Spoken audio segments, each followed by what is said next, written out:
हमारी संस्कृति, हमारी आस्था, हमारी सदा रहे हमारे साथ। सब्सक्राइब करें त्रिशूल यूट्यूब चैनल।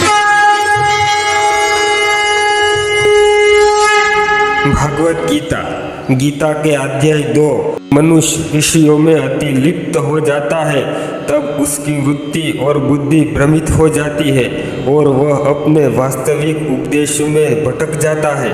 मोह से मुक्त होने के लिए गीता में विभिन्न उपाय प्रस्तुत की गई है। सबसे पहले गीता में आत्मा के सच्चे स्वरूप की समझ को महत्वपूर्ण माना गया है। भगवान श्री कृष्ण ने स्पष्ट किया है कि आत्मा अमर और अनंत है और शरीर केवल एक अस्थायी वाहन है। इस समझ के साथ व्यक्ति को सांसारिक पदार्थों और भौतिक सुखों से मोह दूर करना चाहिए और आत्मा की सच्चाई को स्वीकार करना चाहिए। इसके अलावा गीता में कर्मयोग की महत्वपूर्णता पर जोर दिया गया है। कर्मयोग के अनुसार व्यक्ति को अपने कर्मों को निष्कलंक और निष्कपट भाव से करना चाहिए, बिना किसी फल की इच्छा के। इसका मतलब है कि व्यक्ति को अपने कर्तव्यों को निभाते हुए फल की चिंता नहीं करनी चाहिए। इस तरह व्यक्ति का मोह कम होता है और उसकी मानसिक स्थिति स्थिर रहती है। इसके अलावा ज्ञान योग और भक्ति योग भी मोह के परिहार के लिए अत्यंत महत्वपूर्ण है। ज्ञान योग के माध्यम से व्यक्ति आत्मज्ञान प्राप्त करता है और भक्ति योग के माध्यम से ईश्वर की शरण में जाकर आत्मा को शांति मिलती है। इस दोनों उपायों के माध्यम से व्यक्ति अपने अज्ञानता और मोह से मुक्ति पा सकता है। संक्षेप में भागवत गीता में मोह से मुक्ति प्राप्त करने के लिए आत्मज्ञान, कर्मयोग, ज्ञान योग और भक्ति योग को मार्ग को अपनाने का उपदेश दिया गया है। यह मार्ग व्यक्ति को सच्चे आत्म स्वरूप की पहचान कराता है और इसके साथ साथ जीवन की उलझनों और भ्रमों से मुक्ति दिलाता है। गीता का यह उपदेश जरा विस्तार से जानिए। भगवान श्री कृष्ण ने इस मोह को लुप्त करने का जो हमें गीता उपदेश दिया, इसे हम ध्यान से सुने और इसीलिए इस वीडियो को अंत तक पूरा देखना, तभी आप अच्छे से समझ पाओगे। इतनी सरल भाषा में भगवान श्री कृष्ण ने हमें ये उपदेश दिया है, इसलिए इस वीडियो को अंत तक पूरा सुने। और दोस्तों, आप हमारी इस चैनल की विजिट पहली बार कर रहे हो तो हमारे इस त्रिशूल ज्ञान चैनल को सब्सक्राइब कर लेना, ताकि आपका समर्थन मिलता रहे। भागवत गीता के अध्याय 2 में श्लोक 62 और 63 में भगवान श्री कृष्ण ने मनुष्य के मोह के प्रभाव को स्पष्ट किया है और इस श्लोक में कहा है कि ध्यान मयास्मत्य विषयान दिवसिदति प्रस्यान्द्यायवात्मान योड़ वसिदति नश्वर कुपाम।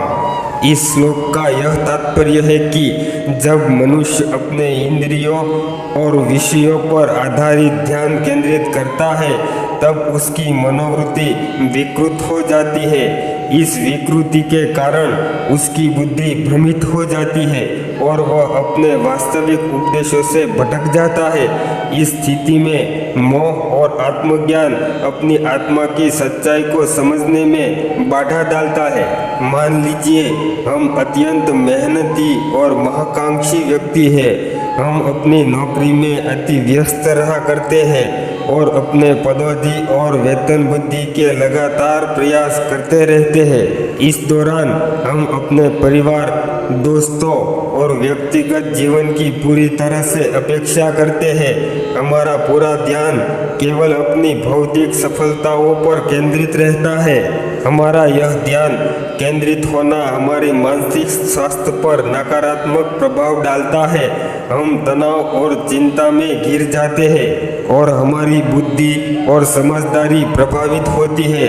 इस स्थिति में हमारे लिए गीता के उपदेश अत्यंत महत्वपूर्ण हो सकते हैं। हमें यह समझने की आवश्यकता है कि हमारी आत्मा अमर और अनंत है और भौतिक सफलता केवल अस्थायी है। जब हम इस सच्चाई को स्वीकार करते हैं तो हम भौतिक सुखों से मोह से को दूर कर सकते हैं और अपने जीवन की गहराइयों को समझ सकते हैं। भगवान श्री कृष्ण ने गीता में कहा है कि कर्म को निष्कलंक और निष्कपट भाव से करना चाहिए, बिना किसी फल की चिंता किए। इसलिए हमें अपने कर्तव्यों को निभाते हुए फल की इच्छा से मुक्त होना चाहिए।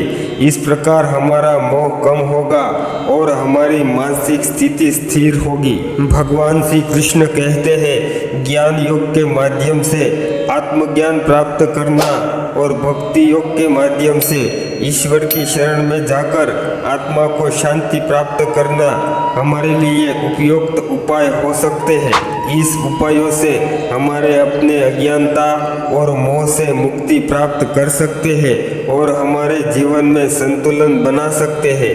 इस प्रकार भगवत गीता के उपदेशों को अपनाकर हम अपने जीवन में मोह और अज्ञानता से मुक्ति पा सकते हैं और एक सही और संतुलित जीवन जीने की दिशा में अग्रसर हो सकते हैं। दोस्तों, भगवान श्री कृष्ण का दिया गया यह उपदेश आपको अच्छा लगा हो तो हमारे इस त्रिशूल ज्ञान चैनल को सब्सक्राइब जरूर कर लेना और लाइक करना और शेयर करना।